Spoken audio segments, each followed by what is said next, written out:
Two people have joined, it seems. Yeah, there is a good. I think it is a good gathering. A very good gathering. Now it is 7:05. We will start it, sir. Okay. Everybody is interested. Anil Kumar's presentation. Yes. He is an authority in microbiology. Actually, he was my just junior at NDRI. While I was doing my MTech, he was doing his MBA, MSc in microbiology. Right from there, I know him. And Anil Kumar was with me with Arvind. For about 6 or 7 years. He is very enterprising and very hardworking. That is what I have to say about him. And very hardworking and very highly systematic. Systematic. Because I was seen when he was working at Heritage, and the way in which he maintained the lab and other things, really Super. excellent. And I think nobody can. All your training, sir. Because Dr. Sankar was my first. Sir, President, Good evening. Good evening. Charles sir, good evening, sir. Good evening. Good evening, sir. Rajendra. How are you? Nice. Good evening, sir. Good evening, Ram. Sir, good evening, sir. Good evening.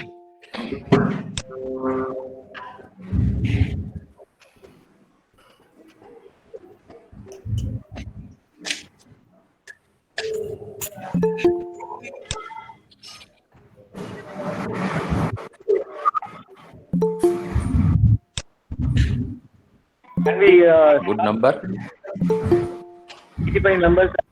86. Yeah, nearer to 100.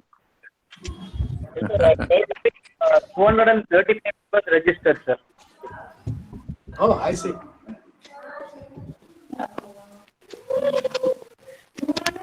Sir, good evening, sir. Anil Kumar, sir. This is Shiv Prakash, Dota Dairy. Oh, good evening, Shiv Prakash. Good evening, sir. This is Srinivas from Heritage, sir. Hi, Shiva.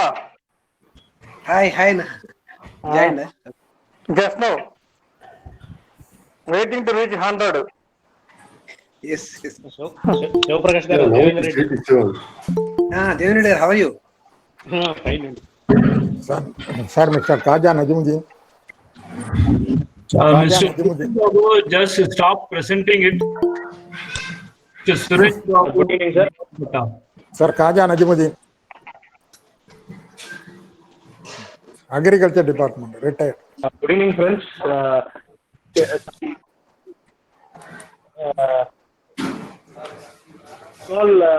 Up your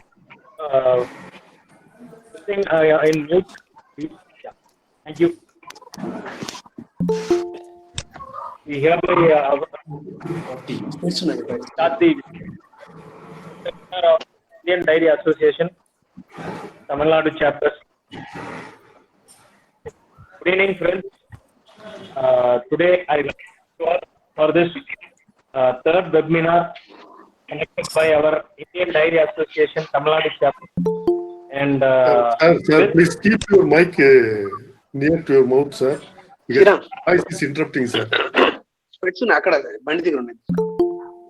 Sir, voice is interrupting, please. Is it okay, sir? Hello. Now okay, sir. I welcome you all for this third webinar organized by Dairy Association Tamil Nadu chapter.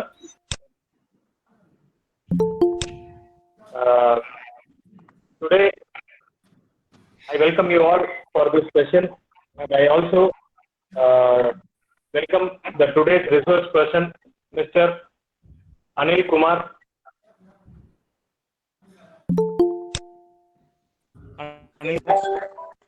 Mr. Anil Kumar, who has consented to present on the topic microbiological interpretations, and with 95 participants, we are starting today's session.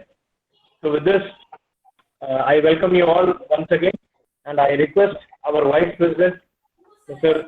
Kannan, formally introduce our today's resource person, Sri Anil Kumar, Vice President of Hudson Agro Products, Chennai. Thank you.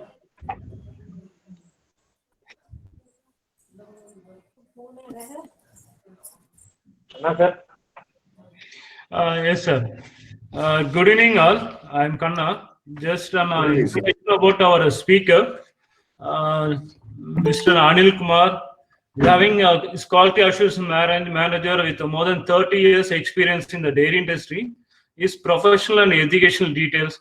He's having qualified with the MSc Dairy Bacteriology from Endere Karnal with work experience of more than 30 years in the food industry, associated with quality assurance, product development department throughout the career. Started career at Tamil Nadu Milk Federation, Avin in the 1981. Worked at their factories at Madurai, Salem, and worked in liquid milk.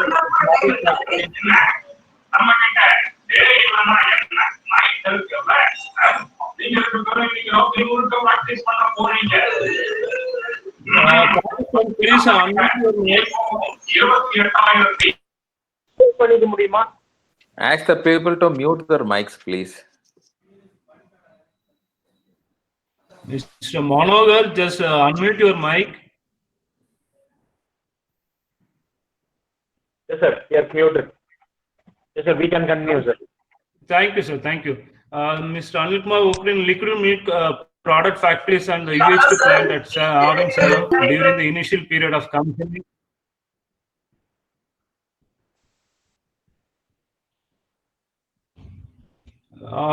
During the initial period of commissioning for a period of about 11 years, worked with Agri Marine Exports, a 100% export-oriented unit seafood company as a manager technical with the responsibility of developing value-added products for Europe and US markets, and subsequently worked with the ABD industry as a senior manager quality assurance and as senior general manager quality assurance in Heritage Foods in the dairy division.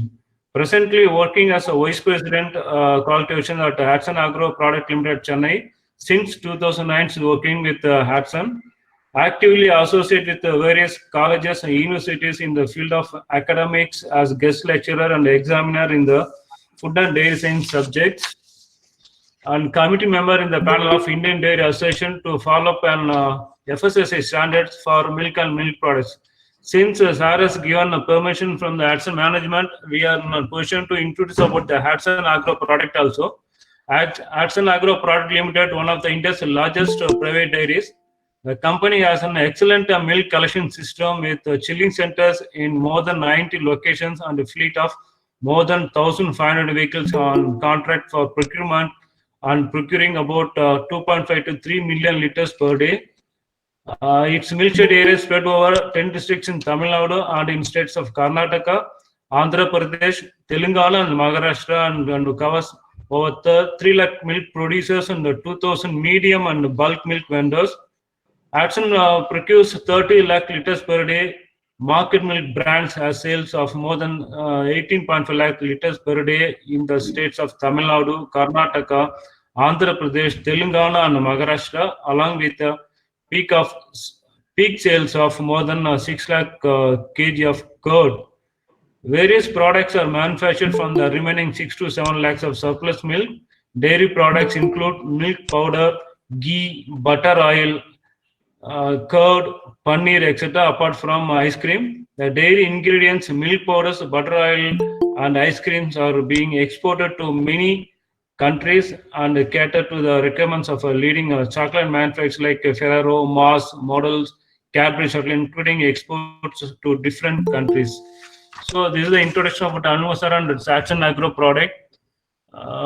We hand over the session to Mr. Anil Kumar sir.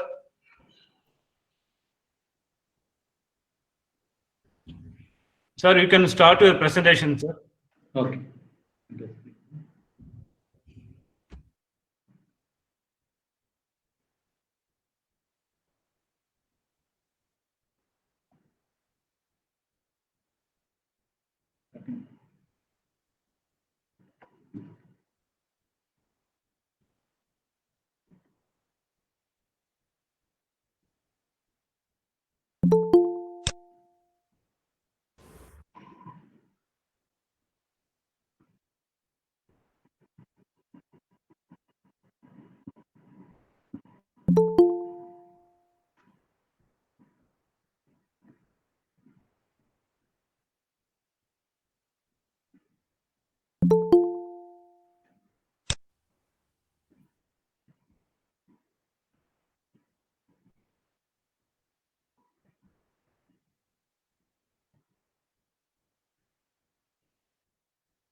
Good evening to all. Is my voice clear?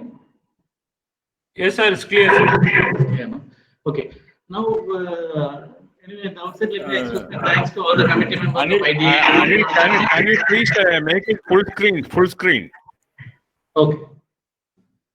Full screen. Okay, that you can get up.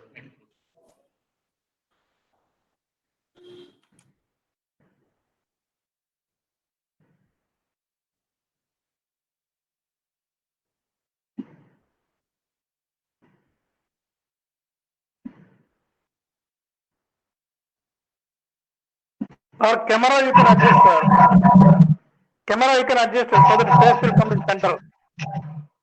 Okay. No, anyway, make it full screen. ప్రభా గారు కొంచెం meet చేయండి. Now it's okay?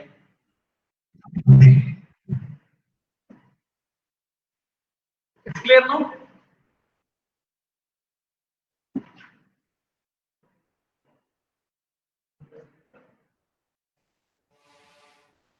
Is it clear? Those ITs are coming to the same side.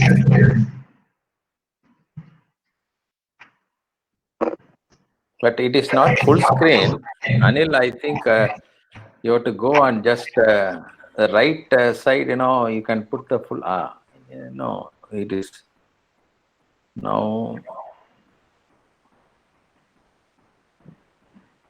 slides disappeared.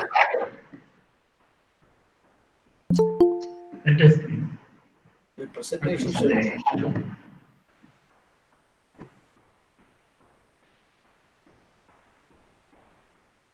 Full screen.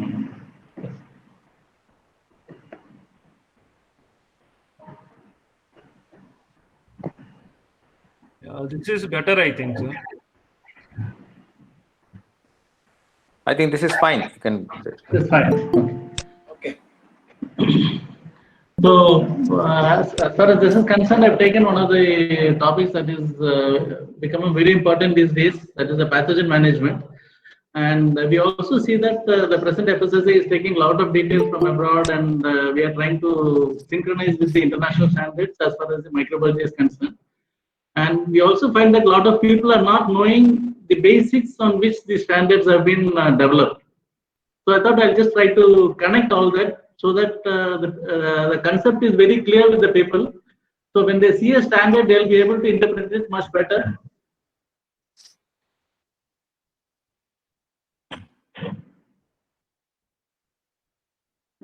Okay.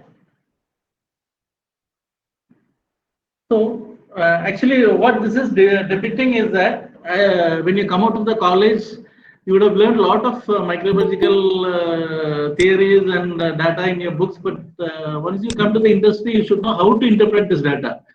So the 50 to 55 slides that I will be going through will be indicating different concepts on how the microbiological data has to be interpreted. You will find a lot of data in the slides, but the data is not important. What is important is the concept.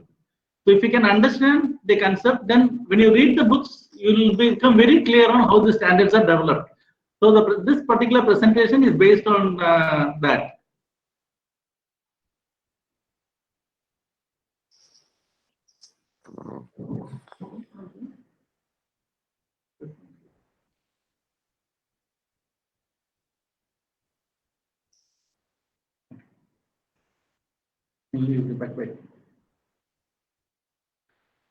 So education, as per Albert Einstein, education is not a learning of facts, but the training of the mind to think. So in the coming slides, you'll find a lot of data that will make you all think on how the microbiological interpretations have been arrived at.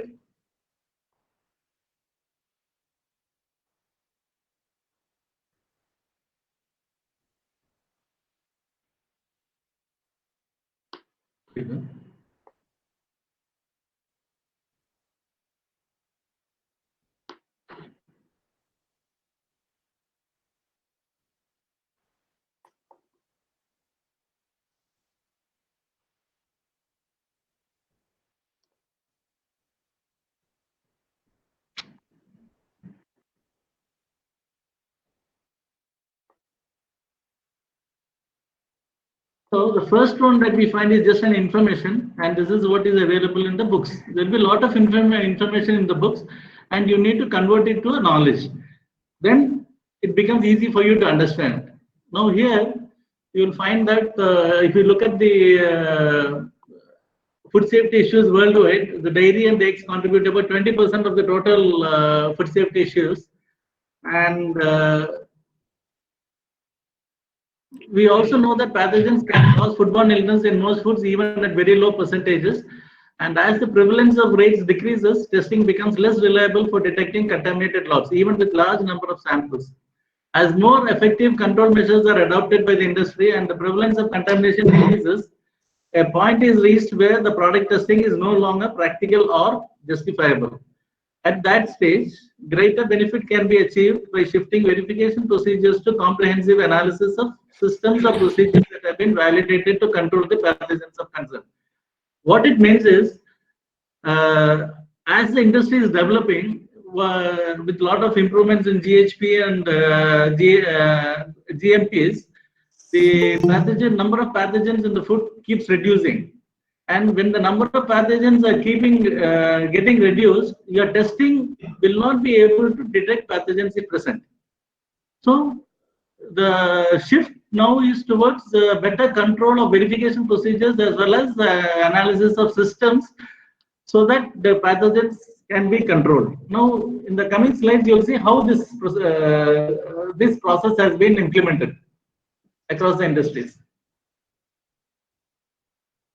Now, this particular slide is just showing the number of foodborne diseases worldwide between 2006 to 2020, and you will find a lot of data on different types of food, the pathogens, the illness, the hospitalization, as well as the cases of death. Now,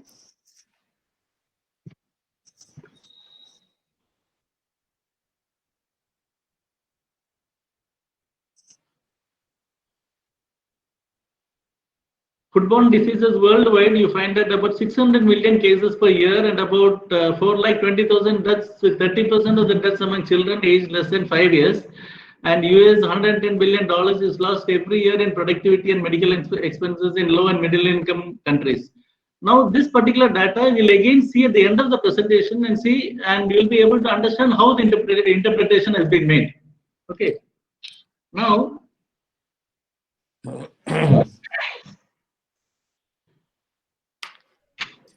this is what you find in the textbooks. Like if you go to any textbook, you'll find that there are standards for different pathogens. What is the minimum temperature of growth? What is the optimum temperature of growth? And what is the maximum temperature of growth?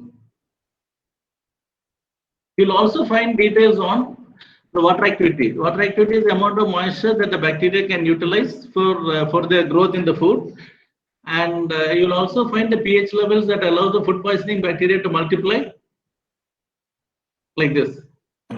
So this has been taken from the International Council for Microbiological Specification for Foods. These are the raw data that is available in the textbooks. Now, subsequent slides, you will find how you are going to interpret the data based on this. So the first stage is, now you start linking the data, you start linking the water activity versus pH versus the pathogen. So what you find is, as the pH is increasing or the food becomes less safe for the bacteria, more safe for the bacteria to grow, even at lower water activity, you find the growth is there. For example, if you look at Staphylococcus aureus, which is a bacteria that produces a toxin in the food, when the pH is 5.0 to 5.4, at 0.9 water activity, it will be growing. But no, it can grow even at 0.8 to 0.9 water activity. But when the pH is slightly lower, it comes to 4.6 to 5.0, then it needs a slightly higher water activity to grow. Same way, you take another bacteria like Listeria monocytogenes, at more than 5.4, it can grow at 0.9, and at a higher water activity, you will find that it can grow even at lower pH values. So this is what we call a microenvironment of the food. The water activity of the food, the pH value of the food will decide how the pathogen is going to grow in the food. So when we do the formulation, what is important is you need to understand the micro environment of the food, and then you will be able to interpret or decide what type of pathogenic bacteria will grow in the food and create a problem. Now, this particular slide again shows the water activity versus pathogen versus the food. We have now brought in the food here. So on left side now we find the water activity. You find different bacteria that can grow at this particular water activity. For example, at 0.95 water activity, Pseudomonas can grow, and at water activity of 0.8, which is very less, you find the Staphylococcus aureus can grow. Same way, you can also relate the water activity with the food. For example, liquid milk has the highest water activity, and the skim milk powder has the lowest water activity. Now, why the bacteria doesn't grow in skim milk powder is because the water activity levels is only 0.3 or 0.2, and up to 0.5 water activity, there would not be any microbial proliferation. So, when you start testing your product for a pathogen monitoring criteria, you need to see what is the water activity, what is the pH of the food, which are the bacteria that can grow, and what is the actual nature of the food, whether the food will support the bacterial growth or not. Now we have just come to the dairy. We have shortlisted the foods into the dairy foods. Here you can find the different water activity levels of dairy foods. Like the lowest, you start with the dried milk products, and the highest would be, of course, the liquid milk.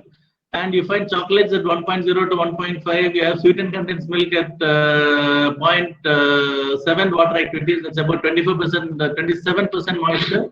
You have butter at 0.91 water activity. Now we'll see what type of bacteria can grow. Well, if you see the blue color, it's about 0.7 to 0.85 water activity, and that is almost the water activity where Staphylococcus aureus can grow. Same way, the different water, each bacteria has got its own levels of water activity, comfort levels that it has on water activity, starting with 0.92 for Listeria monocytogenes, at 0.95 for E. coli. And same way again, if you find below cheese, you'll find Parmesan and cheddar at water activity of 0.85 to 0.92 and cheddar at 0.9 to 0.95. So all these are cases where you can find the growth of Staphylococcus aureus. So when you're testing this particular food product, you should always concentrate on identifying Staphylococcus rather than just go for a blank pathogen testing. So water activity levels of less than 0.6 would prevent any microbial growth, whereas water activities of less than 0.85 would prevent proliferation of pathogenic toxin formation by toxic microorganisms. So when you analyze the food organism, this is very, very important these days, because today the dairy industry is moving from liquid milk towards formulation of different types of products. So when you formulate different type of products, you should know what is the water activity, what is the pH of the product, what is the temperature at which it is going to be distributed, what is the shelf life of the product, and then what type of bacteria can be in that particular atmosphere. We call it as the microenvironment of the food. Now coming to the pathogen, here we are discussing only about pathogens. Although I may be using the term micro, what I mean is only the pathogens. You can classify food into three basic categories, or you can classify the pathogen into three basic categories. One is where the pathogen need not grow in the food to cause an illness. The classic example is Salmonella. And the second category is where the pathogen needs to grow in the food to cause an illness. And the third category is the pathogen's growth in the food is required for the pathogen to produce a toxin or toxic metabolites that can cause an illness. And under this category, you have Staphylococcus aureus. In the middle category, you have Listeria monocytogenes. And in the first categories, you have Salmonella. If you look at the dose 1% value and the P1 value that is given there, basically it is a dose 1% value is the estimated dose of the total number of cells that can cause a certain effect in 1% of the individuals exposed. That is, if this number is high, if this number is very low, like what you find for Salmonella 4.1, indicates that very less number of Salmonella is required to cause an infection. Same way, if you look at Listeria monocytogenes, 9.5 into 10 raised to 9 indicates that very large number of Listeria monocytogenes is required to cause an infection. The same way, the P1 value is the estimated probability of a certain effect when the ingested dose is represented by one cell. That means if you give a dose of one cell to a person, and if you look at the whether the infection is there or not, it is just an inverse of the first one, because as the minus increases, it shows that it directly correlates to the dose 1% value. So from this, our inference is, if how do you control Salmonella? How do you control Listeria monocytogenes? How do you control Staph aureus? Now, as far as Salmonella is concerned, since the dose 1% value is only 4.1, which means the illness can occur without growth in the food. If the number of bacteria is very less in the food also, there is a cause for concern. In the second one, even if the numbers are less, there is no major issue, but the issue would come when the bacteria is growing in the food. In the third one, the issue would start when the bacteria reaches a particular number of count, and then by the time that particular number of count, for Staphylococcus it is 10⁵. At that time, enough toxins would be produced in the food to cause a diarrhea and vomiting. So this is how the pathogens are classified in the food, because this is very, very important, because at the end of the slide, when we come and see how the FSSAI standards have been interpreted, you will find these are the basics on which it has been formulated. Now, here you find dose 1% value 4.1, but for Listeria it is 9.5 into 10⁹. The same way the P1 value also shows for Salmonella it is very low, and for Listeria monocytogenes it is very high. Now we will look at Salmonella in detail. Salmonella under ICMSF category, that is International Council for Microbiological Specification of Foods. It's considered as a serious hazard. And if you look at the number of infections worldwide, that red indication, that elliptical shape, shows that the Salmonella infection is very high across the world. And if you look at hospitalization, that has been infections is about 1,54,000, and hospitalization is 26%, and the death is about 1%. Now, if you look at the demographics for Salmonella, you will find that the infection rate is very high, but for people above 65 plus, the last part, it is low. If you compare it with the Listeria, the infection rate is less, but for people aged at 65 plus, the infection rate is very, very high. Now, this is one point. This particular slide indicates that when you formulate a food for aged people, the concentration on detection of Listeria in the food is very, very important. Because above 65, the illness rate is very high. And in case of Salmonella, since everybody can get infected, and second is the number of cells that is required for an infection is very low, makes it very, very important for the dairy to ensure to the strictest hygiene in the plant, because even a couple of cells can cause an infection. Now we'll see how the sampling of the microbiological this thing is done. So the organism in concern, for example, if it is Listeria or Salmonella, it is whether you're measuring it by the presence or absence of the test. If you're going to measure it by the presence or absence, then you go for a 2-class attribute plan. You either accept the presence of this organism in the food or not. If it is you don't accept, then C becomes 0, and if you accept, then Z is more than 0. It can be 1 or 2. If you're not measuring the presence or absence of food, and you're going to measure it by the count or concentration test, then you go for a 3-class attribute plan. Now, from this, what you can interpret is where the bacteria is not very hazardous, like your indicator bacteria or your APC, aerobic plate count, your coliform count, all this comes under the 3-class attribute plan, because there it is measured by the count or concentration. For example, it is 30,000, it is 50,000, or it is 10,000. But where the presence or absence is important, and that becomes important mostly for the pathogens. In that case, you go for a 2-class attribute plan. And when C is equal to 0, you don't allow any pathogen in the food. And if C is 1 or 2 or 3, then out of 5 samples, that couple of samples, 1 or 2, is acceptable. And that means the pathogen is less dangerous. If C is equal to 0, you don't allow any pathogen in the food, then it is a serious hazard as far as this is concerned. So this is the importance of a 2-class and a 3-class sampling plan. Now we are coming to probability of accepting a contaminated lot on the basis of contamination rate and the number of samples tested. Now this is very important from a pathogen testing point of view, because in many cases you will find C is equal to 0. Now I will tell you why it is 0. If a test result is based on 3 samples tested for a lot which is 90% contaminated, there is only a less than 0.5 percentage chance of missing the contamination. So you find 3, you find less than 1, that is 0.5, and you have 90% samples detective. Major contamination in the food, the probability of identifying a defective lot is very easy with less number of samples. But if the number of defective samples is less, at 2% defective, there is a 94% chance of missing the contamination. That means you can only detect 6% of the pathogens present in the contaminated lots. In this case, so for detecting a lot that is 2% contaminated, even testing 100 samples would still leave with a 13% chance of missing the contamination.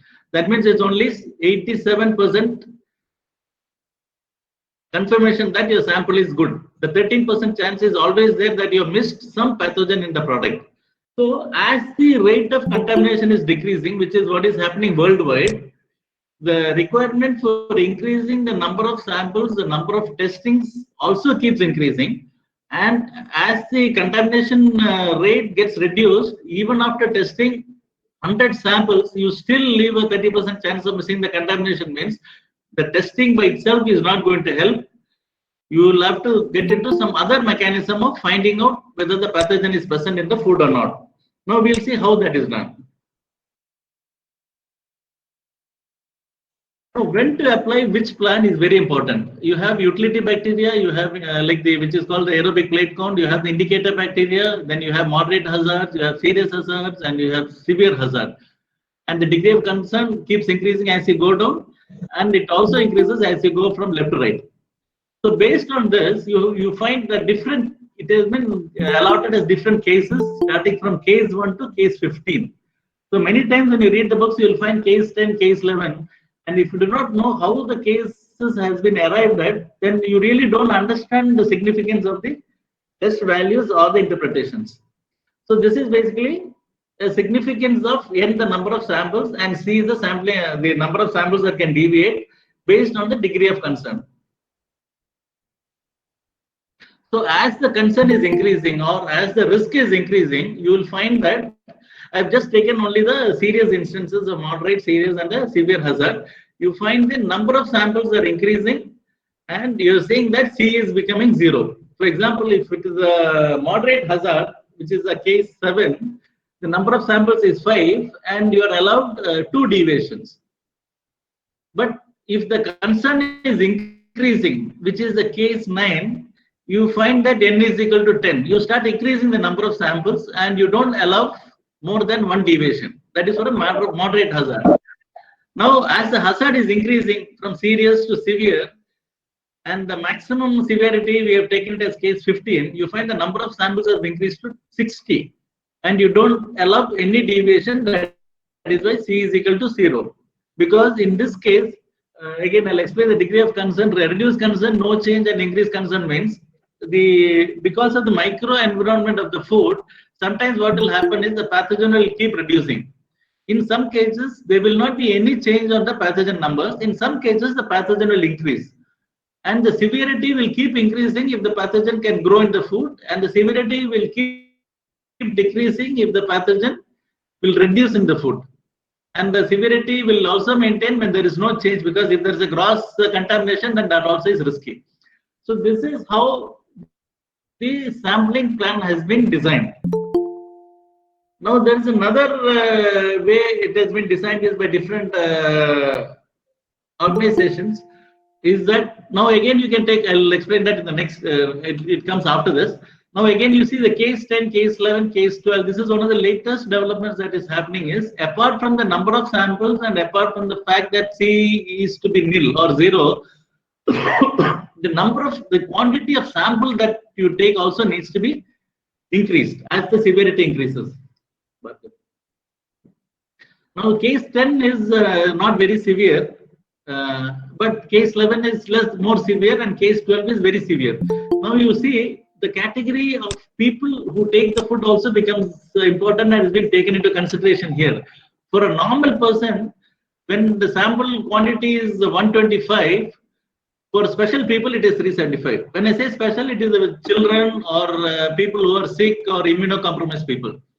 Same way, if you go to case 12, that is increased hazard in use, you find the N becomes 20 for a normal person, and the quantity from 125 gets increased to 500 grams.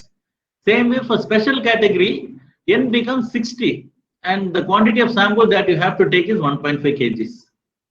So what it indicates is that as the severity increases and as the health of the end consumer also changes, your sampling plan also has to change. So your minimum number of samples 5 for a normal person, and you are going to take only 125 grams for the same sample or same food.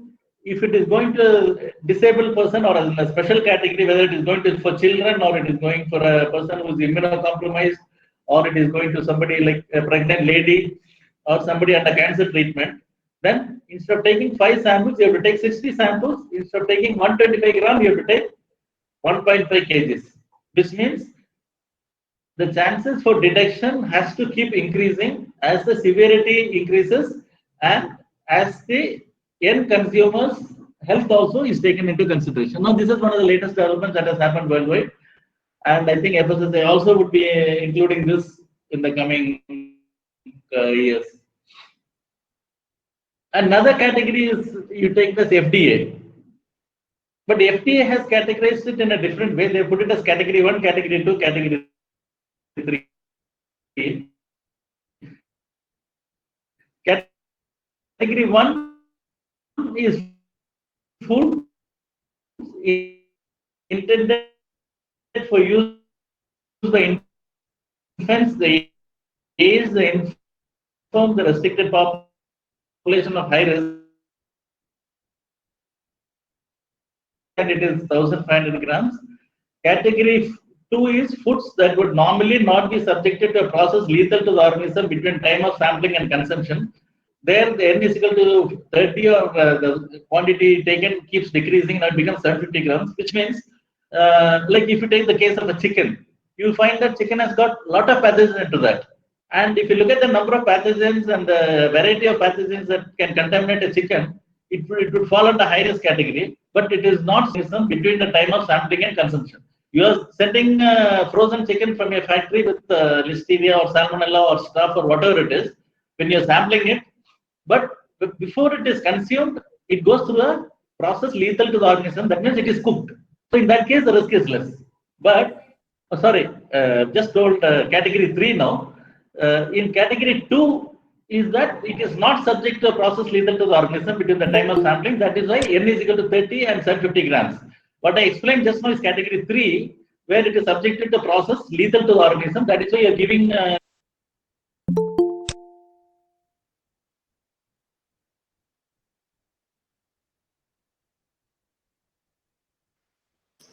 Khanna, someone has intercepted the entire thing. Please find out. Sir, the net is disconnected. You have to call him and inform him. Yes, sir, I'm making it. different concept with regard to the number of samples drawn, the quantity of the sample also drawn.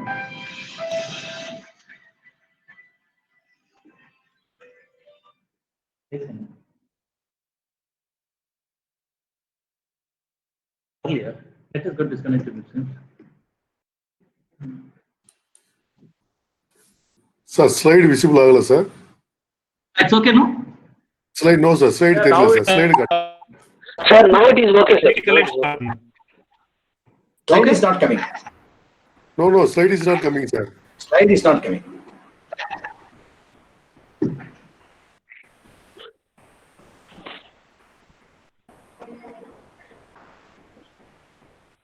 So once you make your presentation. Sir.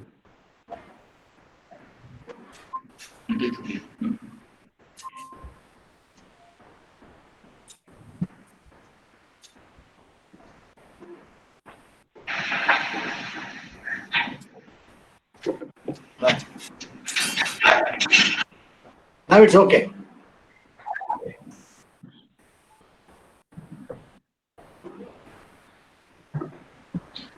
Now Anil is okay. Then. It's okay, no? So, the category 1, 2, and 3 is clear, or to repeat? Please make it to full screen mode, sir. Screen mode, I think. Is clear.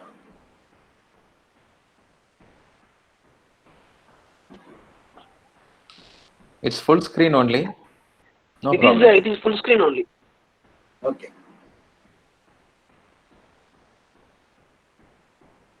Anil, better you just repeat what you have just told 2 minutes back, so that people can again recapitulate it. Okay. Are not visible? Visible? Slide is not visible. Yes, this is side la kaamikona direct kaamchale program paathu.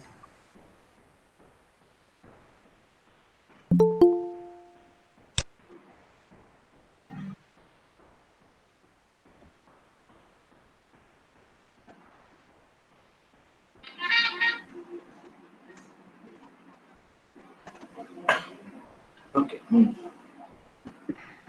Yes, visible. Okay. Yeah.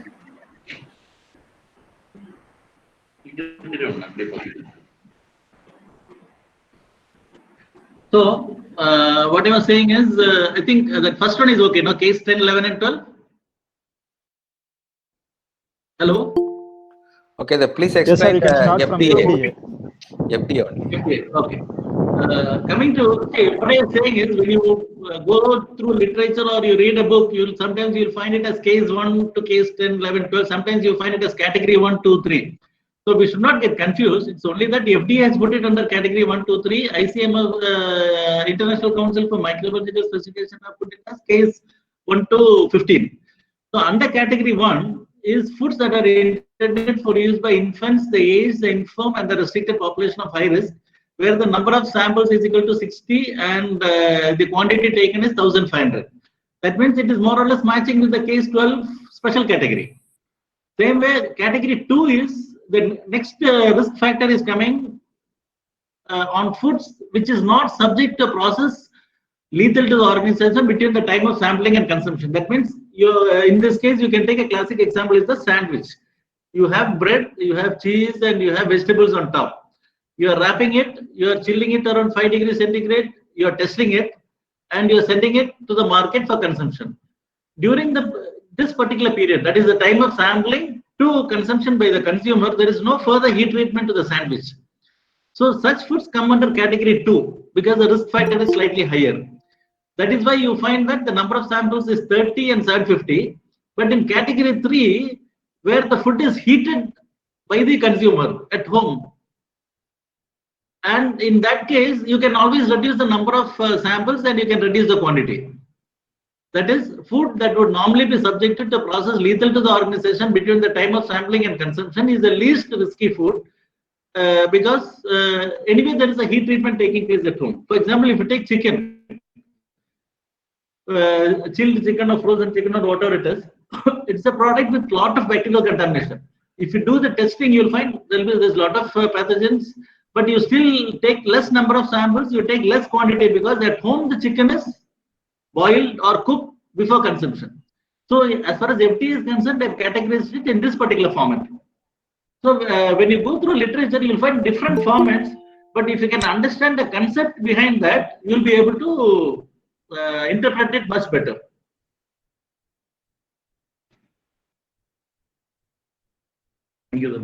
Last time it was different. Now we'll see an example of chocolate. This is a schematic process for the production of chocolate products. Whatever is red, marked in red, is a process where there is a reduction happening, and whatever is marked in purple is a place where there is a recontamination of the product.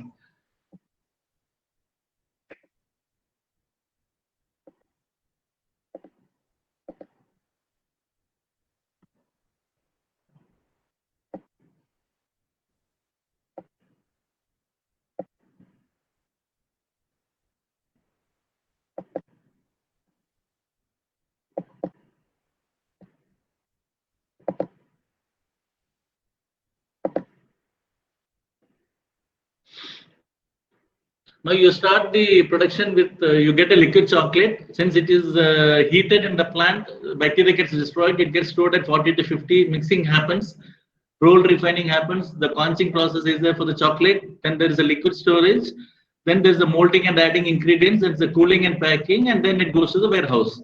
Now, this is the process for a chocolate manufacture, in which there are chances for the salmonella to grow, and we should remember that the salmonella, less number of salmonella is required. Salmonella to cause an infection, that means even 2 or 3 salmonella cells will cause an infection.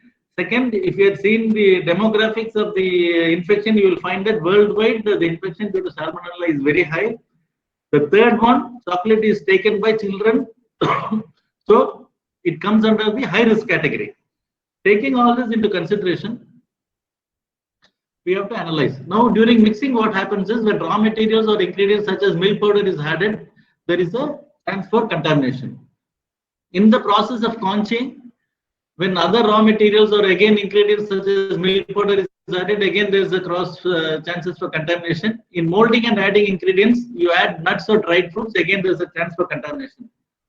So these are the 3 areas that have been identified to be of very high risk in the chocolate, because at no stage other than liquid chocolate, the chocolate gets a heat treatment which can destroy salmonella. Now, we see the introduction of ingredients. Example, milk powder, dried nuts or fruits to make derived chocolate products in the mixing step can be a potential source of salmonella and needs to be controlled. Between January 2005 to August or September 2014, there's 47 cases of pathogen in raw material reported, including pine nut, coconut, almond, hazelnut, and pistachio nut imported from various non-European countries which are not heat treated and used in chocolate manufacture. Now, how do we control now? In this case, since you cannot control during manufacture of chocolate, the only control that can be done is at the management of the suppliers. That is why at Hatsun, when we supply milk powder to companies like Mondelez or Cadbury's or even to Ferrero, their requirement for salmonella is absent in 750 grams. Now the reason is it has to be absent in 750 grams because even if there is one salmonella in the product, it can get into chocolate, and in chocolate what happens is, due to the low water activity of chocolate, microbial growth no microbial growth can occur during the shelf life, but low levels of salmonella may provide a relevant risk of infection, especially as these products are ready to eat and are often preferred by vulnerable population of children. High fat content in chocolate protects the salmonella from heat and allows survival for long time in chocolate. The fat protects the organism during the passage to the stomach. In outbreaks related to chocolate and derived products, low level of salmonella species has sometimes been found. That is 4.3 CFU per 100 grams or even 1 CFU per 25 grams. It's clear that detection of such a low prevalence by solely finished product testing is not feasible in practice, and batch release based on only the finished good testing provokes a false sense of safety. Therefore, process and environmental control are necessary in the production of these type of products. So, where the pathogen comes in the first category, that is very low numbers can cause an infection, where the infection or illness can be caused without the pathogen growing in the food, then your testing will not give you a 100% guarantee, because it is very, very difficult to test maybe 1 salmonella or 5 salmonella in the product. That is why we have to go through a process or an environmental control in the production of these type of products. So the final thing on chocolate is you need a raw material control, you have an ingredient control, you have a process control, and you have an environmental control. Raw material control, the process of beans will be of importance to eliminate salmonella in the liquid chocolate because it should not cross-contaminate during production of the main chocolate product. Ingredient control, further to the production of derived chocolate products, introduction via ingredients must be avoided. Therefore, selection of proper ingredients and supplier control is needed to avoid introduction of salmonella in derived chocolate products. The process control along the liquid chocolate stage, temperature related humidity shifts needs to be controlled in order to prevent local increase of water activity. Because the moisture level in chocolate will be less than 1%, and if you don't control the humidity or any other temperature controls, then any humidity deposition on the chocolate can allow bacteria to grow on the product, and then it becomes a dangerous proposition. And then, of course, the environmental control by zoning of production areas to avoid recontamination that needs to be elaborated. Environmental sampling on indicators, example, enterobacteriaceae will be useful. Now, this details on environmental control you will see in subsequent slides. So, modeling software programs and lab challenge studies will help in predicting growth of pathogens and plant control measures in process and formulation. This is one of the latest that is development that is happening. That is a software modeling software programs are you have software programs where you can feed the pH of the product, the water activity of the product, the shelf life of the product, and pH, water temperature of storage, and the probable cases worldwide that has happened with regard to the food safety. And that software will tell you whether your product is safe, whether the formulation is safe or not. If the formulation is not very safe, then you have to slightly reformulate the product. A classic example I can tell you what we have done in Hatsun is like we have a product called Whey Drink. In Whey Drink, initially when we formulated the product, the pH was 4.2, and since it's a product for direct consumption, so there is always a risk involved that some pathogen can be in the product and somebody drinking that product can get an infection. So what we did is when we filled the product, we started filling the product at about 65 to 70 degrees centigrade so that there is no chance for contamination. It's a hot filling, and the second, because once the product is hot filled, then the risk is less.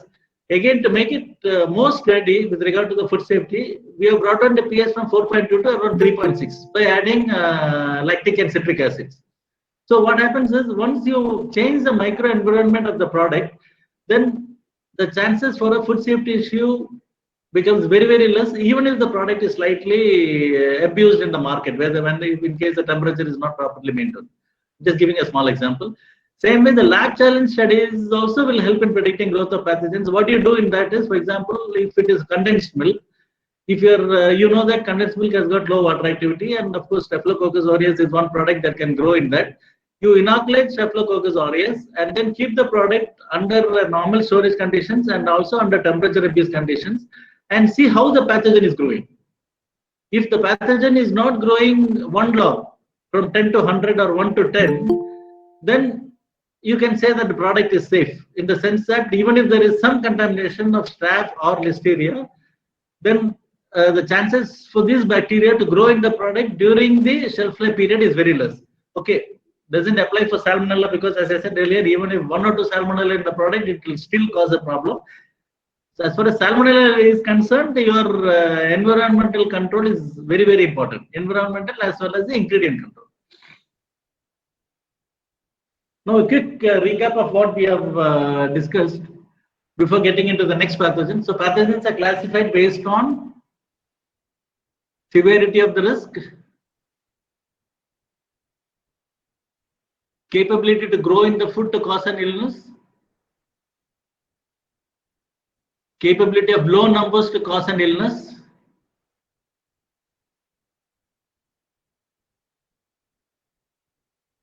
food categories are classified based on microenvironment, which is the pH, the water activity, the storage temperature, the shelf life, or any preservatives are added in the food. In this case, we have foods favoring pathogen growth, no growth, or depth of pathogens. Then the consumer comes in where you have less susceptible. Use a normal healthy person. The more susceptible are people who are aged and under treatment, the pregnant woman as well as the children. And then the third one is the sampling plans and interpretations are based on Microcriteria based on utility or food safety, sampling plan class 2 or 3 we have discussed. The degree of concern after sampling, whether the bacteria or the pathogen will reduce, change or increase. Whether the sampling plan is also decided based on the end consumer, less susceptible, more susceptible, pregnant women or children. Requirements and importance of environmental sampling, the requirements and importance of ingredient sampling and monitoring. Now we get to the next bacteria. Instead of the second one, I'm straight away going to the third one because the third one is very interesting, and after this we'll go to the second one. In this case, the growth in the food is required for the bacteria to produce a toxin or a toxic metabolites that can cause an illness, and the classic example is Staphylococcus aureus. So Staph aureus comes under a moderate hazard, and the previous one was Salmonella, which is a serious hazard. So these are the 3 slides I've taken from the first slide where you would have found we have classified, where I said it is available in the books about different bacterial growth and pH levels where it can grow, water activity it can grow. So from that I've just taken only the Staphylococcus properties because now we are getting into the details of Staph. The minimum growth temperature is 7. The minimum temperature required for toxin production is 10. Optimum and maximum temperature required for growth is 35 to maybe 41, 42. For the Staph to produce toxin is between 40 to 45, and the maximum is 47 for both. pH levels, optimum is 6 to 7, 7 to 8, minimum is 4 to 4.5. Now you know why we have kept the pH less than 4.0, like 3.6 or 3.8. As we said, I gave you the example of weight drinks. And the water activity levels, minimum is 0.83. To produce the toxin, you need slightly more water, which is about 0.88. Now for Salmonella, now we know what are the conditions under which Salmonella can grow in the food. Now we will take a sample of the food and see how it is reacting in that food. Application. As we said, we have taken a condensed milk from the evaporator because that has got slightly lower water activity at which Staphylococcus aureus can grow. And I've just taken some of the parameters, like the Galanteria, the temperature, the outlet would be around 46 to 47 degrees centigrade. The pH of the product would be around 6.15 because of the high TS. The moisture would be about 50 to 54, which amounts to about 40 to 46% total solids. The product would be held in the concentrate tank before drying for the maximum period of 20 minutes. And the flora would be heat resistant flora because the product has already been pasteurized. Now the same slide that I showed you last time I've kept here. Now we'll try to link these parameters to the slides and see whether there is a risk involved in this particular product with regard to Staphylococcus growth and toxin production. We have added one more, is that the Staph grows best without competition. That means even if Staphylococcus aureus is present in the raw milk, it will not grow because there's a lot of competition. But in a product like condensed milk, which has gone through a heat treatment, when most of the bacteria has been destroyed, the condition becomes very, very easy for the Staph to grow because there is no competition. So these are the factors that we have taken into consideration.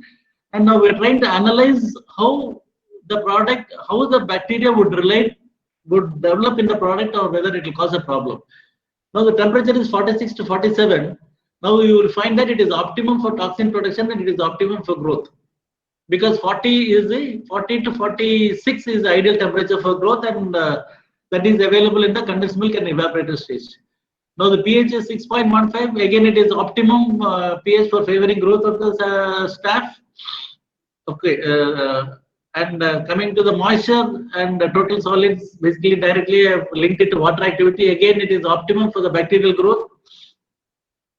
20 minutes holding is at 40 degrees again is ideal for the bacteria to grow. And the heat resistant flora is only available, so there is no competition for Staph aureus, so it can grow very comfortably in the condensed milk.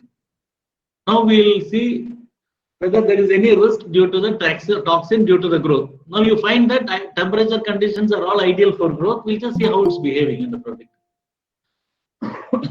It is very risky because 10 degrees is normally temperature deviations that can happen in the plant. May not be at the evaporator, but it can happen somewhere before the evaporator, and the number of Staph aureus can be on the slightly higher side post pasteurization.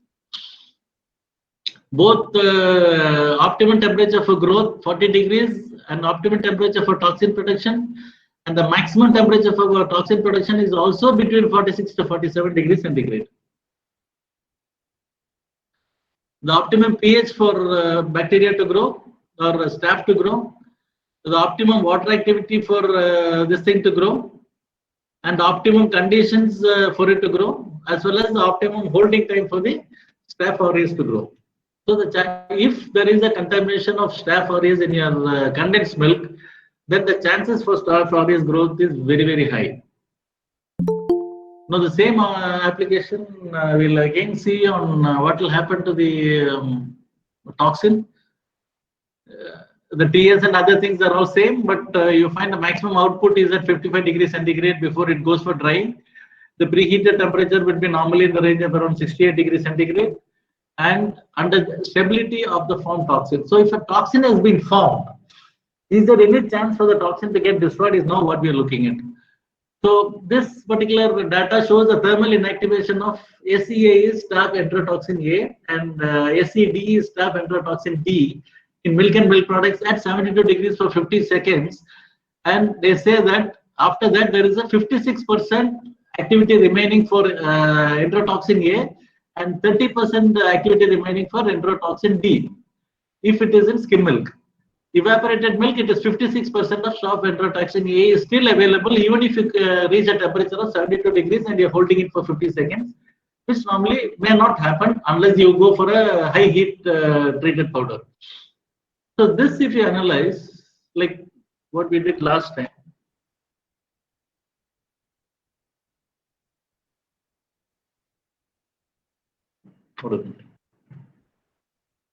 no.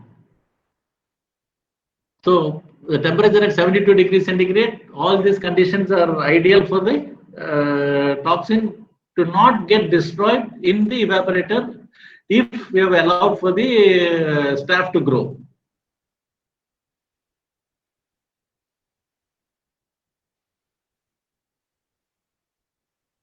Now, this is a decision tree for coagulase positive staph and staph enterotoxin in dairy products. Unfortunately, nefacosite is not there. I've just taken it from a European standard. So what we do is, out of 5 samples, do 2 samples fall within the range of small m and a capital M, or is any result greater than the highest level of M for coagulase positive staph? Now we have 2 scenarios. One is yes or no. If it is no, that means your microbiological standards are okay. You can tell your process hygiene is satisfactory. But if it is yes, the next question that you have to ask is any individual result more than 10⁵? In this also you will have 2 scenarios. One is no and yes. If it is not more than no, again you can say your process hygiene is unsatisfactory. Investigation, improvements in production hygiene and in selection of raw materials is required. But if it is yes, that is if the number of staph is more than 10⁵ in your product, you have to test the batch for Staphylococcus enterotoxin. And if there is any result that is positive for enterotoxin, you have to withdraw the product from the market. Food safety criteria exceeded, remove the product from the market and initiate product recall requirement. If enterotoxin is negative, you can say that it complies with food safety criteria, but process hygiene criteria is unsatisfactory. You have to investigate and see where the issue is happening. This is how the staph enterotoxin food safety control is being implemented worldwide. And because many of the foods that we have today, whether it is with high TS product for increased shelf life or a product with high salt or sugar, all this will lead to low water activity and staph enterotoxins become a big issue.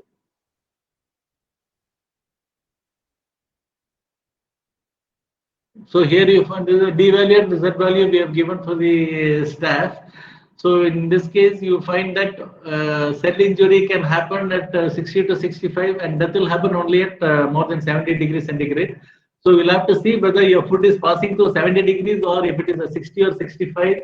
If it is somewhere near 65, you'll have to be very careful because injured cells can again get reactivated.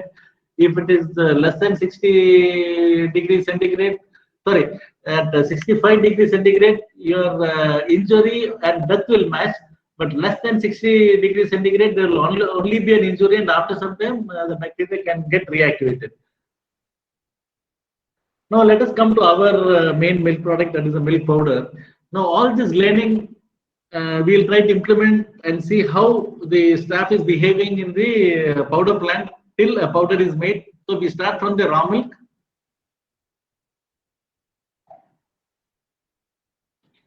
There's a contamination during milking, but the growth is not there because there's a natural antibacterial substances in the milk, and there's competition also because a lot of bacteria is there. Because of that, there is reduced growth.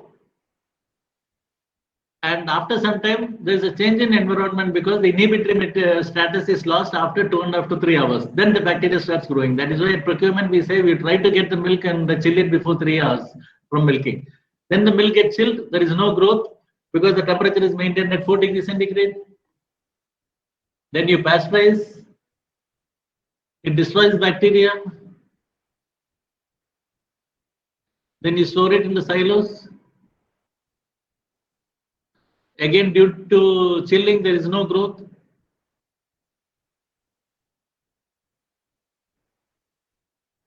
Then you take it to the evaporators for drying. Condensing, the TS increases, it becomes a high TS product. There is a change in the environment. That is the micro environment of the product changes because the water activity changes from 0.9798 to 0.8586. So contamination leads to selective growth because the change in environment allows selective growth of Staph aureus. Goes for drying, the Staph aureus gets destroyed because you have seen that it gets destroyed between 65 to 70 degrees centigrade, but the toxin doesn't get destroyed. Again, there's a change in environment because the water activity comes to now between around 1% because it has become powder, less than 1%. A change in environment again happens. But what has happened is the bacteria has got destroyed because of the heat, but the toxin is remaining in the powder.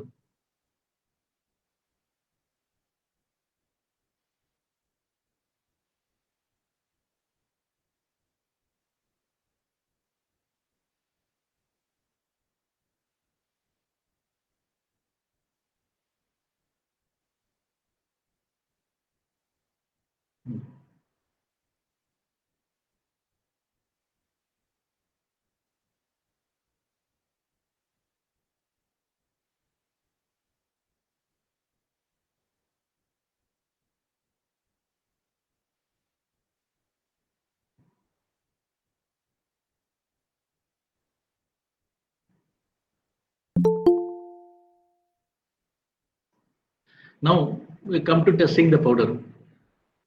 Risk while testing powder. We'll test negative for Staphylococcus aureus, but may have enterotoxin. So how do we plan the testing? Where do we test for staph? Why staph needs to be tested in milk powder is two questions that are being asked. So where do we test for staph? Where do we test for staph toxin? So Staphylococcus aureus has to be tested at condensed milk level because if the numbers in condensed milk is more than 10⁵, there are chances for that the toxin would be available in the powder. And where the toxin has to be tested is it has to be tested in the milk powder. Then the question that many of you would have is then why do we need to test staph in the milk powder? In FSSAI you find that there is a standard for staph. Now, if the staph is positive in the powder, then what happens is during reconstitution, recombination, if there is a temperature abuse, it will allow staph growth, and if the numbers reach more than 10⁵, there could be toxin in the milk, and even if you are going to pasteurize it, it may not get destroyed, and then you get an infection. So it has been reported that in 2006 there have been 2,42,000 nearly infections.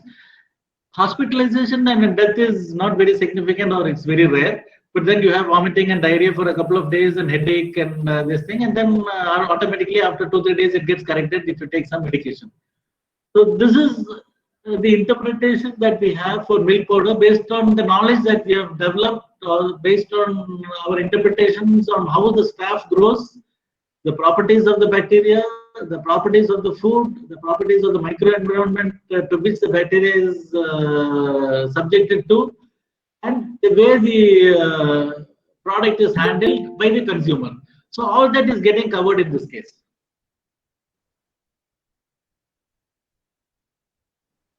Now, you might think that I've given some new idea on how the Staphylococcus aureus testing has to be done, and which is somewhere missing in the FSSAI.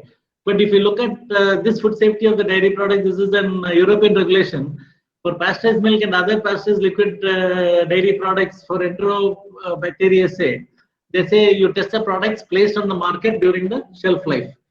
But for cheese made from milk or whey that has undergone heat treatment, or cheese made from raw milk, or cheese made from milk that has undergone a lower heat treatment, you find that for coagulase positive staphylococci, that is the third column, third row, you find that at the testing has to be done at the time during the manufacturing process when the E. coli or the staph count is expected to be the highest.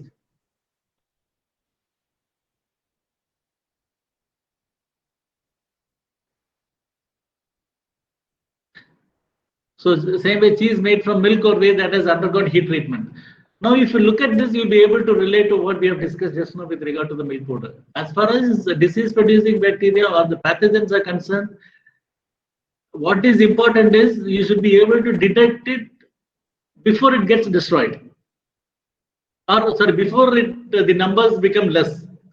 For example, in cheese, what happens is there are two situations that can happen. You have cheese where you add salt, you have cheese where you do not add salt.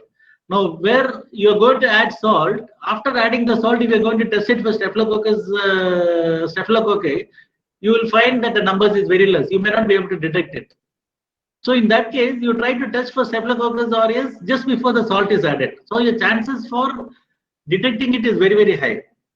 And at the same time, where you have a cheese where salt is not added, then the staph can grow continuously during the ripening period and till it is stored. In that case, you have to test it for Staph aureus at the end of the ripening period, because that is the place where the numbers of Staph aureus is going to be very high, and your chances for detection also would be much, much better. So this is understanding. This is the new trend in sampling, testing, and interpretation that has been implemented by the European regulations, and hopefully FSSAI also would be implementing this in a short period.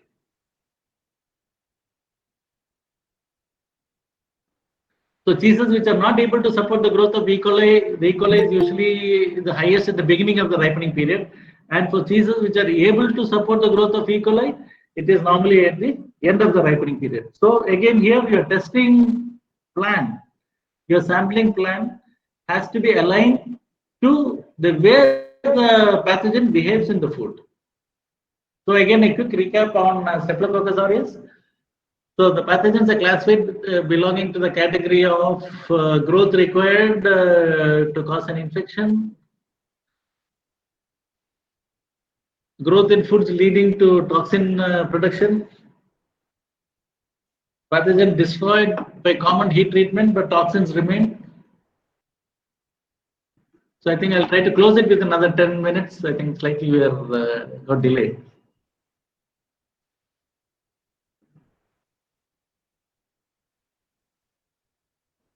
Food category is likely to be a source are low moisture and low water activity foods, example food high in salt or sugar. Temperature abuse foods and foods involving excessive handling, because the staph can get contaminated through your hand and skin. Foods with less competitive microflora, which is the processed foods, cheese, condensed milk, dried milk, composite foods, etc. Sampling plans and interpretations are based on microcriteria of 10 days less than 10 days to 4 cells is under process hygiene criteria. If more than 10 days to 5 cells are noticed, test to be carried out for enterotoxin. If enterotoxin is positive, the product has to be withdrawn from the market. Sampling location is important. That is the stage where the Staph aureus is expected to be highest in the finished goods or your semi-finished goods is important. Now we come to the last bacteria, which is Listeria monocytogenes. Here also, we have already explained this, so I'll just skip this. This is a case where the growth in food is usually required to cause an illness. And the growth and survival of Listeria monocytogenes, if we take it from the literature, you will find that it has got a low minimum temperature, it can grow at a low pH, it can grow at a low water activity, it can grow under slightly higher salt concentration, which means Listeria can grow under most storage conditions, even in chilled, stored, ready to eat foods, and is a major cause of concern. If you look at the cases of foodborne illness due to Listeria monocytogenes, this is taken from Switzerland. You find that right from 1949 to 2001 across Europe, you find that there's been a lot of dairy products. You find raw milk. So period, the first not deaths, but in case of Listeria, the chances for death is very high, as is very clear in this data. This is what we have shown previously when we are comparing Salmonella and Listeria. In Listeria 65 plus, you find the graph is on the higher side, and less than 5 also you find it is slightly on the higher side. But for Salmonella, it is only high, only on the lower side. But aged population, the difference is not there. So when you are formulating foods for aged people, you have to be very, very careful with regard to Listeria. Now, if you look at Listeria category properties, it's a risk assessment indicates that low numbers of Listeria present a very low risk to public health. Canada and Germany, Canada has established a tolerance level for low levels of this organism in ready-to-eat foods that will not support growth to high levels. But in India, it is not established, or it is yet to be established. Products that support the growth of microorganisms present an increase. That is, where the food product will allow the growth of the bacteria, then the risk starts increasing.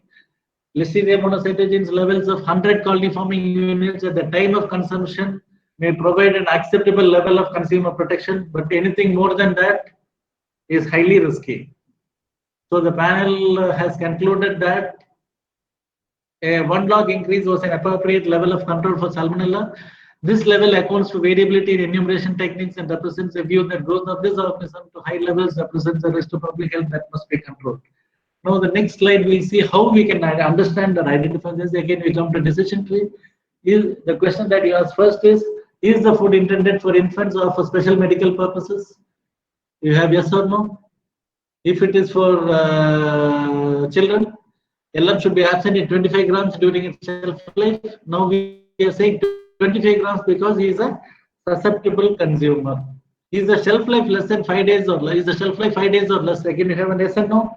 If it is less than 5 days, you don't have to worry, even if it is 100, because the shelf life controls the growth of the bacteria.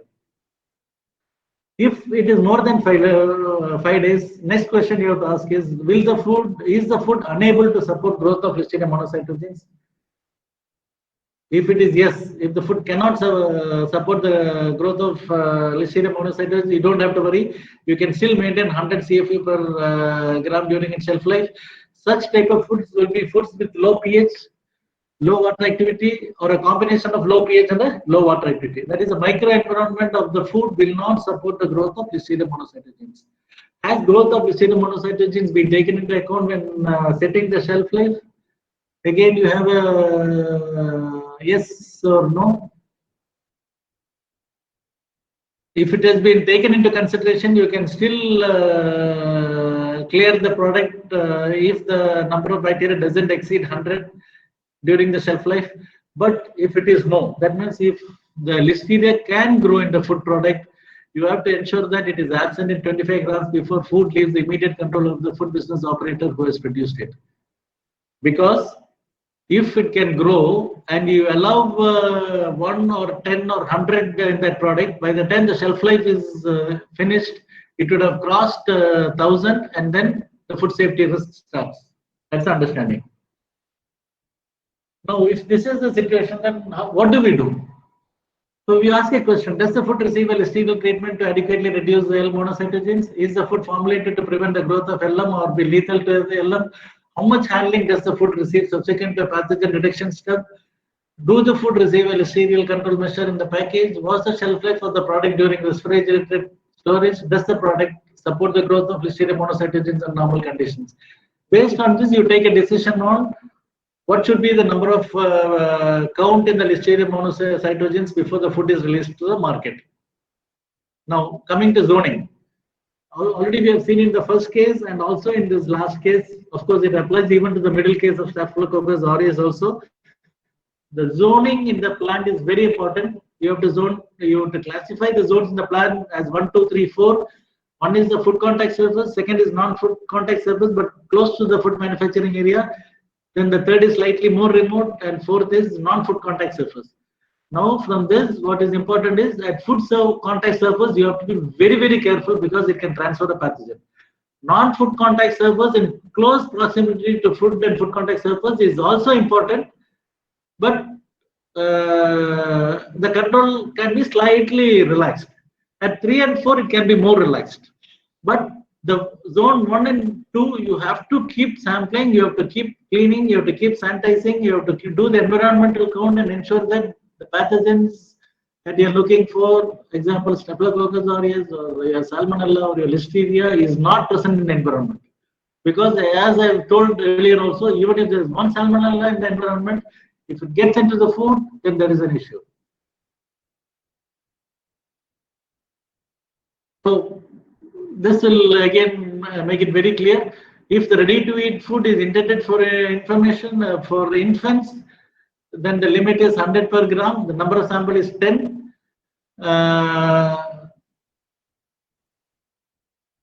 If it is able to support the growth of Listeria, then it should be absent in 25 gram.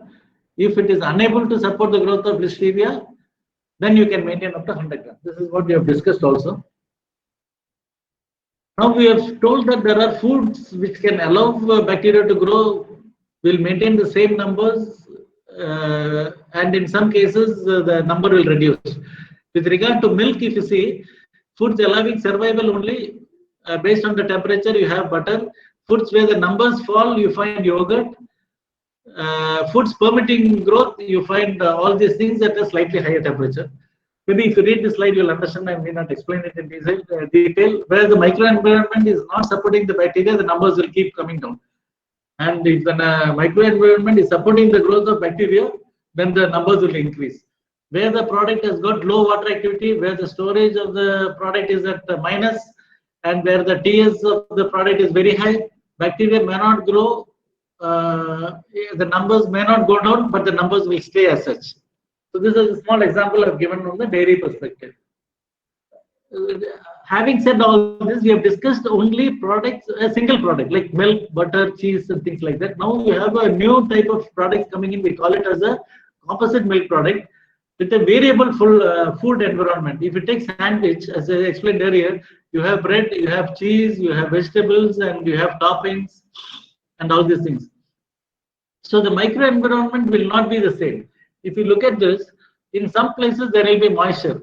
If you're going to take a normal sample, like you just divide it into 4 quarters and take, it will not give you a clear indication. But if you know where the bacteria is going to grow and you take a sample there and test it for pathogen, you will be able to easily identify if a pathogen is present or not. For example, at Hatson we do ice cream cakes.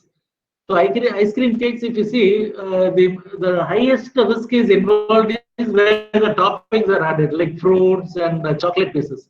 But if I'm going to cut the ice cream into 4 quarters or 6 quarters and take a common sample and test, even if there is 5 bacteria, I may not be able to get that bacteria in the sample that I've tested. But if I'm going to take only the cream, which is very risky, the whipping cream on top, and test it for the pathogen, I'll be able, my detection levels will be much better.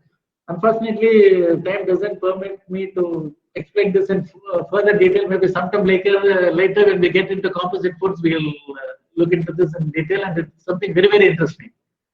Based on this, the composite foods has been classified where, as you said, where illness may occur into biscuits, cakes, chocolate, confectionery, pasta, food supplements, soups, and unfood.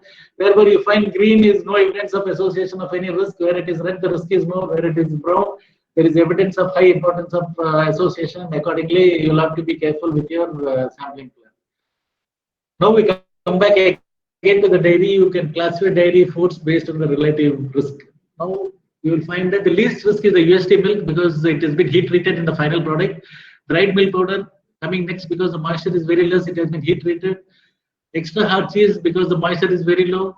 Hard cheese because the moisture is low. Yogurt because the pH is low. Salted butter because of low moisture and salt. Ice cream because of the temperature of storage is at minus. Pasteurized milk because of the heat treatment that has been given. Now the bottom part are all products that are high risk because in unsalted butter there is no salt, and the spread also the moisture is high. In soft cheese the moisture is high. In low acid and high moisture fresh cheese the pH and moisture is high. In dairy dips the pH, water and ingredients are added, so it becomes risky. In dairy desserts again the pH, water and heat is there, in not heat treated. And in case of raw milk again there is no heat treatment, so the relative risk from a low relative risk it keeps going higher towards the left, and the safest food is UST on the top, and the riskiest food is, as we all know, is the raw milk. Now we come to the most important part, because all this what we have been explaining is I've been trying to make you all understand the theoretical aspects behind the standards.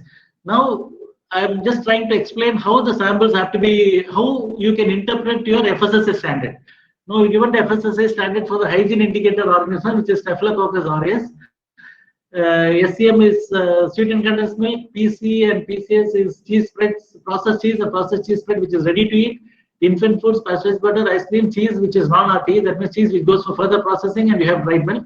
We have the sampling plan. N is number of samples is 5, C is 0 in some cases and 2 in some cases. The smaller, which is the number of samples that can fall into the lower category, is less than 10 for the first 3, and it is 10 for the next 4, and the maximum level that can reach is 50, 10^2, 10^2, and 10^2. Now we'll try to interpret this and see what is the logic behind this. I've categorized it into 3 categories. One is where it is all N is 5, C is equal to 0, and small m is less than 10. And the second category is all, again, number of sample is 5, but C becomes 2 instead of 0. And instead of less than 10 m, it becomes 10. And the capital M, also slight relaxation is there, you find 50 and 10^2. In the third category, again, you find it is 5, 5. The number is increasing, 3. C has become 3. And again, minimum small m is 10, and capital M also, again, it is more relaxed as 1 as 10^2, and again 10^3 for dried milk. So what is the logic behind this? Wherever you are given less than 10, you will find in sweetened condensed milk and processed cheese and this thing, because of the high moisture, the pathogen can grow in the product, and since it's a product with low water activity, Staph aureus can grow. And since it's a product for direct consumption, that is no further heat treatment, it is very risky. Because of the risk involved, they have given C is equal to 0, and they have also given that it should be less than 10, and they have not given any provision for capital N. But for infant foods where it is dry, why it has been given that the customer is susceptible? For pasteurized butter and this thing, ice creams, although it is a product for direct consumption, they have given a relaxation because storage condition supports food safety. The bacteria cannot grow. That is why even if it is 50 or 100, there is no issue. It will not touch 100, 10^5, which is the critical limit for Staph aureus. But in case of cheese and not RTE and dried milk, they have given slightly higher standard because these are not for direct consumption, and food safety is through subsequent processing. If it is dried milk, again you reconstitute and repasteurize. If it is cheese, since it's not ready to eat, you will again be converting into processed cheese and to a heat treatment. So they have given a slight relaxation. Now this is the FSSAI standard for Salmonella, Shigella, Listeria monocytogenes, and sulfate-reducing Clostridia they have given. I will not explain in detail, but we will go for the interpretation statement, Bacillus cereus and Protonvector. Now we will go to the interpretation of Salmonella. This is the infectious organism, and low numbers of 1 to 3 can cause an infection. That is why condensed milk, PC, that is processed cheese and processed cheese spread, and infant foods and pasteurized butter and ice creams and dried milk, it is absent per 25 grams. Because these are products for direct consumption, and since infant foods goes to a susceptible consumer, they have kept the number of samples as 60. And dried milk product may not be for direct consumption, may be used as an ingredient for high risk product. Because of that, they've kept 0 again, and they kept absent per 25 grams.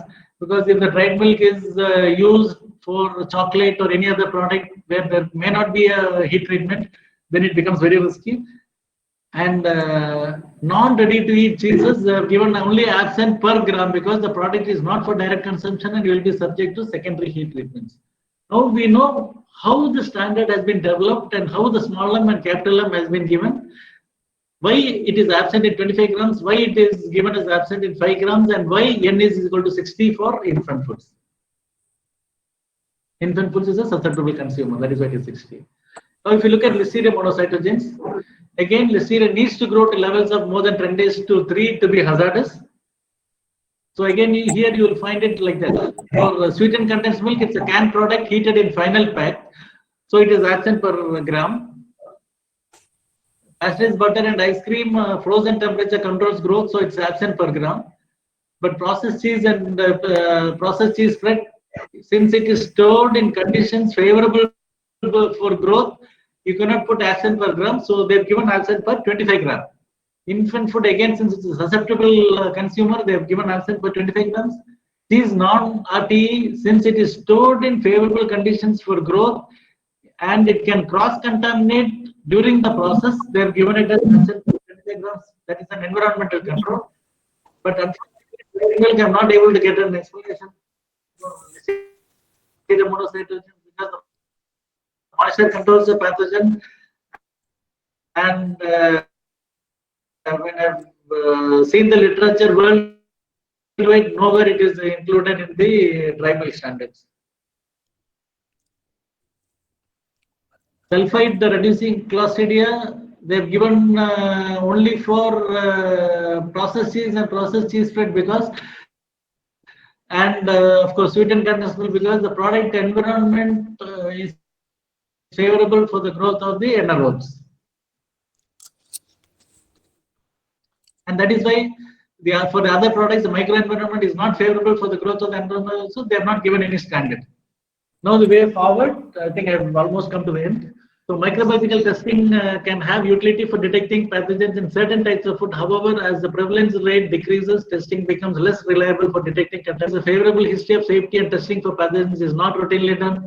As more effective control measures are adopted by the industry and prevalence of contamination decreases, the point is reached where product testing is no longer practical or justifiable. At that stage, benefits can be achieved by shifting verification procedures to comprehensive analysis of control systems that has been validated to control the pathogens of concern. I put the same slide initially, but now I think it must be very clear to all of you, and you'll be able to understand these points much better.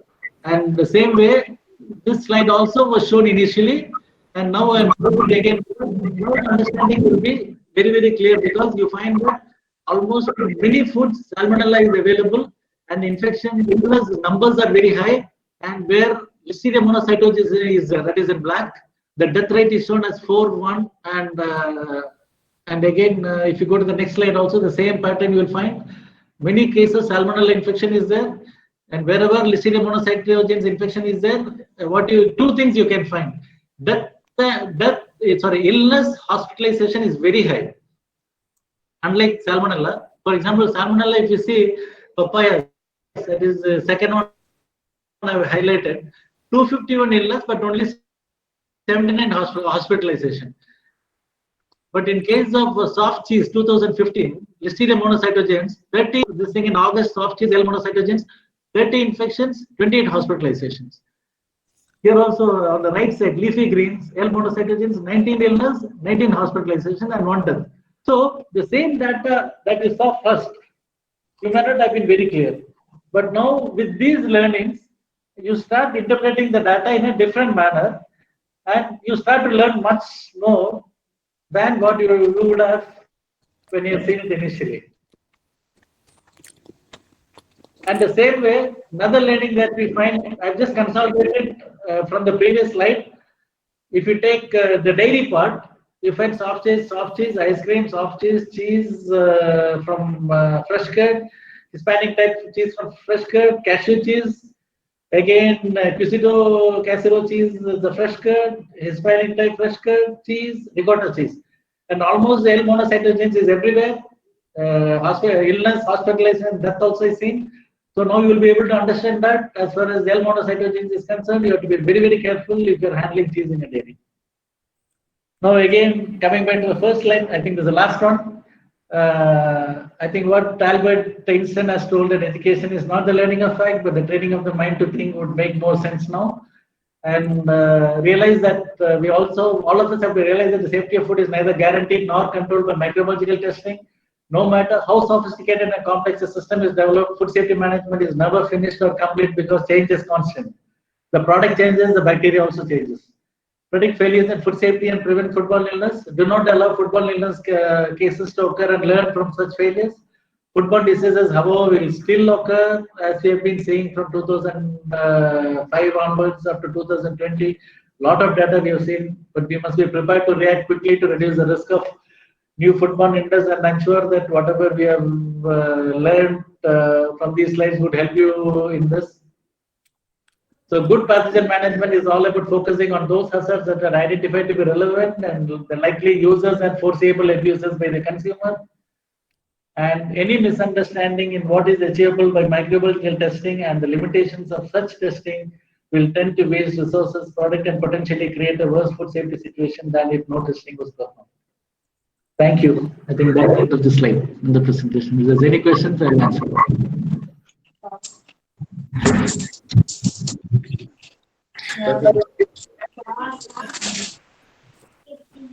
Thank you, sir. Thank you very much for the very detailed and in-depth presentation, sir. We learned many things about this microbial quality. Only this, inputs will improve our quality of the product.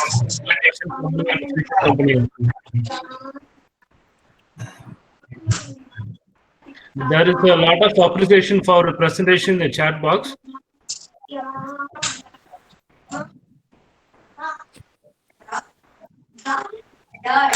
Ram, sir. Yes, sir. Sir, thank you, sir. Thanks for your wonderful presentation. Sir, any questions, sir? Kanna, sir? Questions, there is not much question in the chat box. Anyone want to ask directly can ask. Already 8:40. Sir is in the office only, still in the office only to present this. Anil, it's a very good presentation. Anil, it's very good presentation, and especially when you have just link the incidences with the real time story, we call it, like, how in chocolate preparation this will occur, and evaporated milk, how it will occur. See, these people can understand, in technical people can understand much, much better than, reading in books. So it is almost like reading a book, a microbiology book from